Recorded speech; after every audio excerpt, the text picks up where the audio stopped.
Alright fellas, here we are back in Pokemon Masters. Tomorrow we are going to be getting the reruns for Anniversary May and Signa Suit Brendan for the rerun of the Hoenn Villain arc there. Obviously, Anniversary May did not drop during the Hoenn Villain arc, but they just decided to release a double Latios and Latios banner there. So we got these two units here. We're going to be seeing, should you summon for this banner? Answer is no, because Signa Suit May is good, but can easily be replaced by Bianca in terms of setting Psychic Terrain and whatnot. And Signa Suit Brendan, he's a good support, but Bede is out right now, and Bede does basically what Signa Suit Brendan does, but the only thing that I think Brendan does better is, like, special defense debuffs. That's about all I can really think of. Bede is able to buff crit, Bede is able to buff special attack, Bede can buff special moves next, he's able to apply free moves next, he's able to do a lot that Brendan cannot. So, I mean, I would honestly say that Bede is just straight up a better version of Brendan for the most part. You can try to say I'm wrong, I mean, that's fair. Bede might have some issues that Brendan does not have, and Brendan can be used in other locations, but overall in terms of, like, just looking at the units side by side, you can definitely make cases to say they're similar enough to where Brendan is going to be rerunning more than Bede is, so you should go for Bede, right? And then May is just, she's good, she's very, very strong and has some good nuking and power potential, but you have you have Bianca for Psychic Terrain, which is one of the big things that May is able to do here. And obviously she's a Psychic unit, which, she's strong, she is, but Psychic units are very over-released, and I know typing does not matter all that much because you can do off-typing and whatnot and all that good stuff, and Psychic is definitely a very, very strong type to do that with. But you gotta consider there's also a ton of other types that are strong enough for off-typing as well, like you got Water, but you can off-type basically with like any type in the game for the most part. And also, if you want to go for off-typing, use Marnie here. Her buddy Fiery Wrath hits like a fucking nuclear bomb. I don't even have Dark Zone, and she is strong. She is fucking strong. Granted, I have rebuff, but still. One rebuff. She destroyed any sort of stage that I want, and she's at 1 out of 5. But so, yeah. Anyway. Overall, in terms of value of this banner, not really too valuable, but we're going to go over the units kits anyway, so you can like determine for yourself should you summon for them or not. So, first let's go over Brendan here. His base kit, he's got Dragon Breath, Potions, Luster Purge, whatever. He's able to debuff special defense really, really well because he's got a passive skill here that allows him to guarantee debuff special defense and debuff it by 2. So that's very, very strong there because a lot of units want special defense debuffs. Free Revenge 4, so he's able to get free moves next whenever, like, you know, half the time he's getting hit, which is very, very nice for those Luster Purges, that being a 3-gauge move and all of that. And he's able to do Team Smart Start 1 here, which, you know, increases all allies' special moves next by 1, which is a strong ability too. Whenever he enters battle, of course. He's got Dragon Breath here for paralysis. He's got Potions for healing, of course. Luster Purge is not really that great on damage, but you obviously have the special defense debuffs. It's the big thing.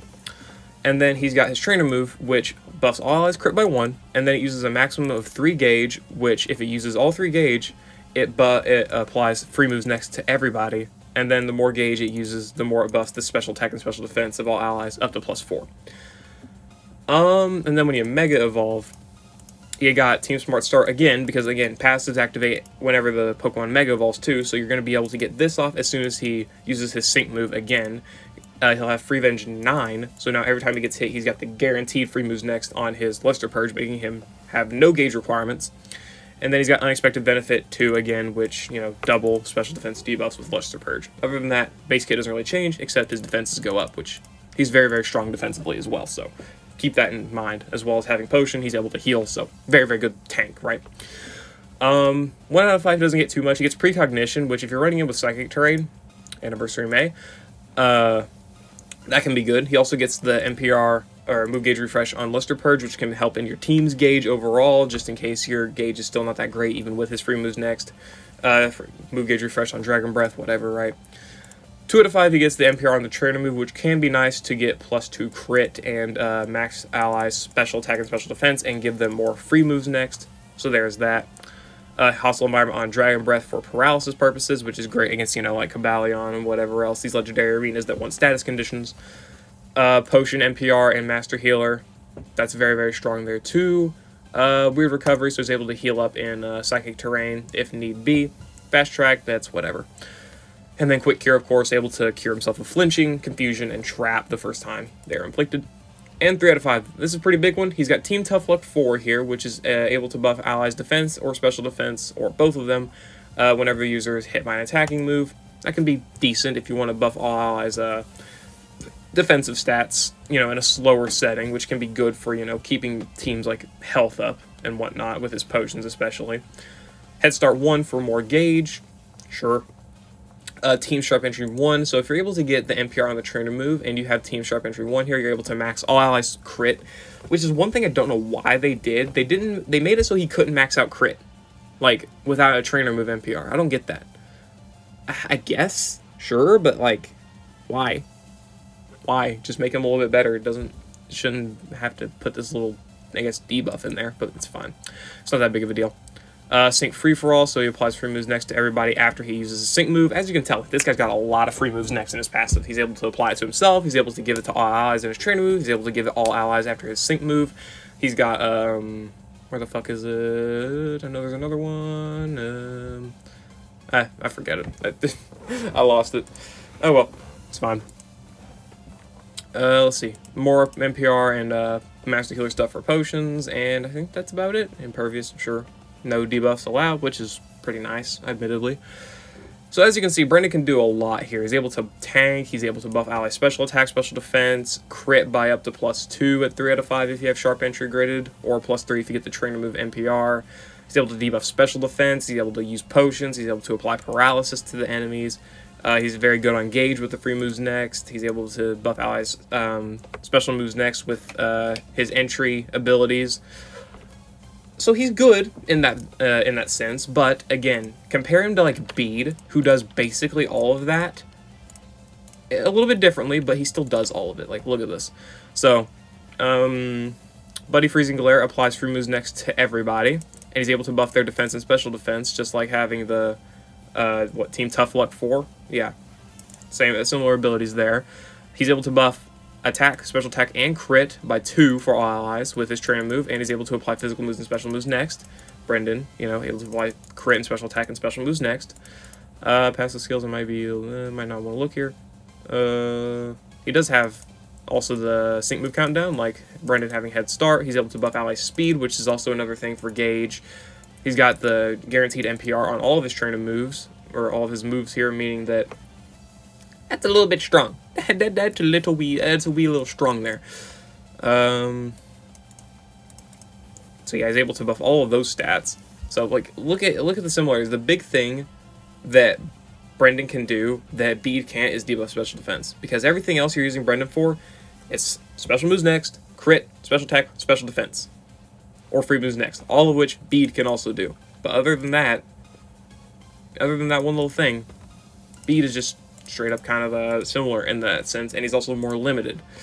So Brendan is good, but out right now you got Bede, who can, you know, do what Brendan can do as well, and also be a little bit more valuable to pick up due to like not rerunning all that much and having his master passive and some other things that make Bede a little bit better than Brendan, in my opinion, or a little bit more valuable at least. All right, next is May here. Big thing here is that she's got high special attack, and she is a sync nuker. She's a tech unit. Obviously, Brendan was a support. She's got Mist Ball here for 110 base damage here at 3 out of 5. She's got Psychic Wish for Psychic Terrain. She's able to buff ally special attack with X special attack all, and she's able to apply move gauge acceleration and buff her own crit and raises her own defense and special defense. So she's got a lot she can do here. She can buff her own crit in a turn, apply move gauge acceleration and buffer all of her special attack, and apply Psychic Wish and all that good stuff. Very, very nice. And on her innate, she's got Honor Roll 1, which makes it so her Mist Ball guarantee debuffs enemy special attack. She's got Psychic Freebie, meaning that any moves that she uses in Psychic Terrain will give her free moves next. So there is that. Or no, when its attack move is successful. So whenever she uses her Mist Ball, you'll be getting the guaranteed free moves next, so she'll be using essentially no gauge. She's got Added Insult, which means the more the target special defense and special attack are lower, the more powers of her moves, which is very, very strong. That's why she's paired with Brendan, and the way Brendan is built the way he is. Whenever the enemy's got debuff special attack and special defense, these units hit harder. Well, May hits harder as the attacker. They're meant to go well, very, very well together, and they do go well together, I admit.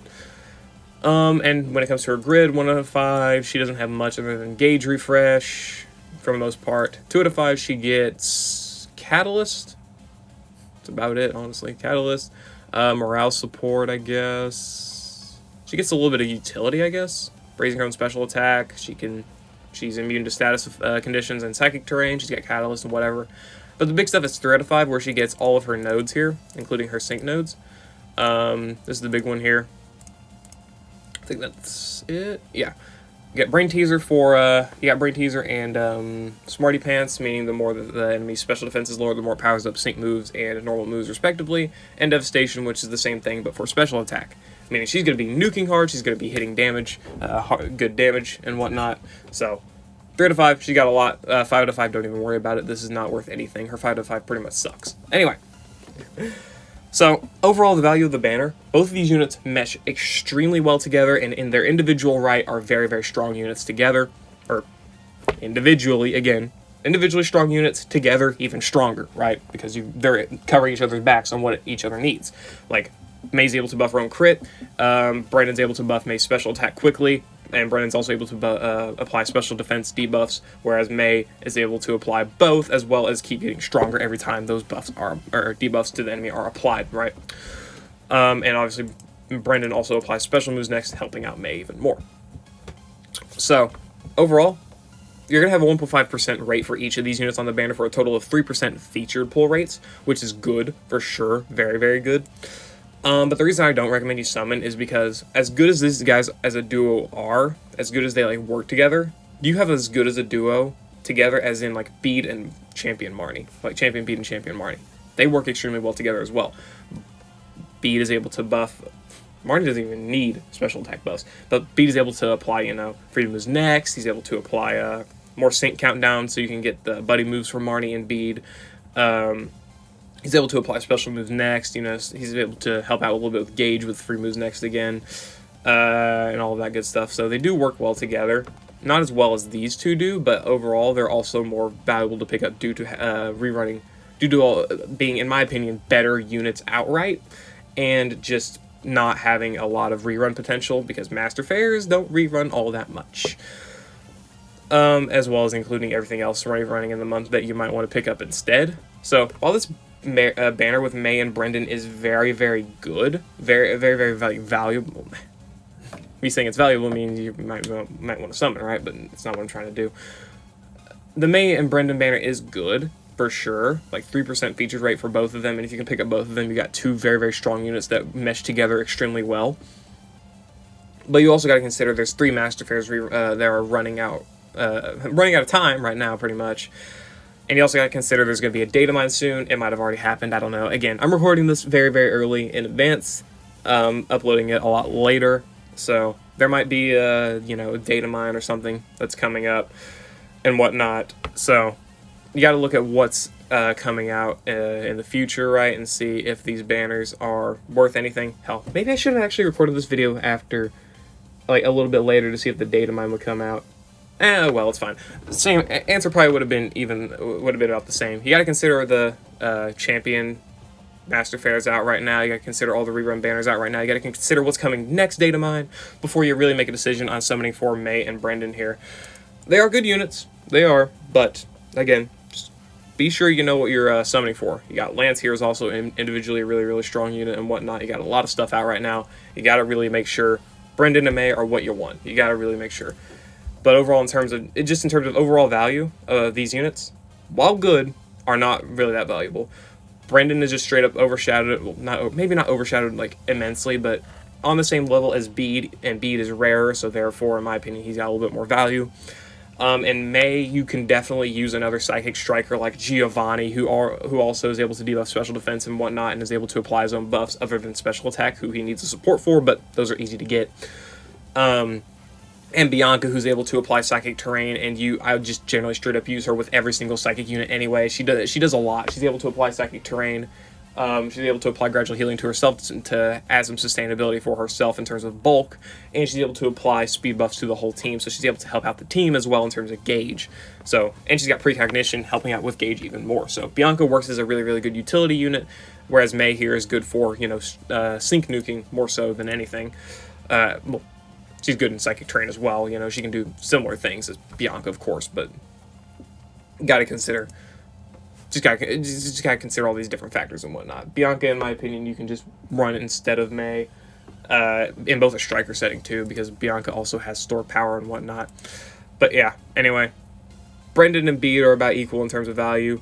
May, you can use Bianca instead, and you won't be missing out on much. So there's a lot of other options you can use. It's not like these guys do very limited things that no other unit can do, right?